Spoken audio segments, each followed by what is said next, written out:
Dilshod aka, hujayra darajasida davolash degan nima degani? Odatda kasalliklarni simptomatik davolashadi. Ya'ni simptomlarni pasaytirib, ma'lum bir darajada remissiyaga keltirishadi.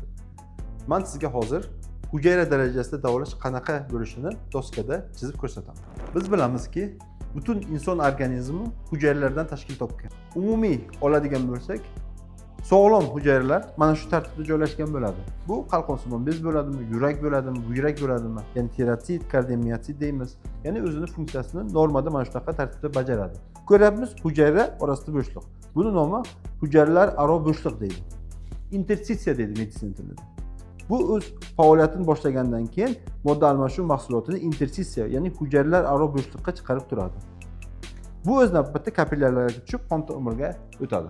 Endi kasallik paytida a'zolar kasallanyapti. Yurak, qalqonsimon bez, buyrak, o'pka farqi yo'q. Hujayralarni ko'ryapsiz, hujayra darajasida o'zgarish boshlanyapti.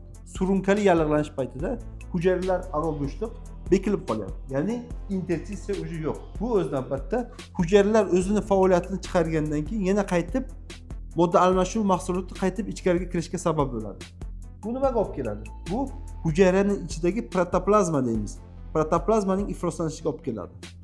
Biz bilamiz, har bitta hujayraning ichida ham organoidlar bor. Ribosoma, mitoxondriya, yadro. Bu protoplazmaning ifloslanishi o'z navbatida kasallikning boshlanishi hisoblanadi. Hujayra darajasida davolash nima? Biz mana bu kasallangan hujayralarni yallig'lanishga qarshi vositalar, shishga qarshi vositalar, spazmolitiklar va bir nechta dorilarni qo'llab qaytib o'z holatiga qaytarishimiz kerak. Hujayra darajasida davolashning mohiyati shundan iborat.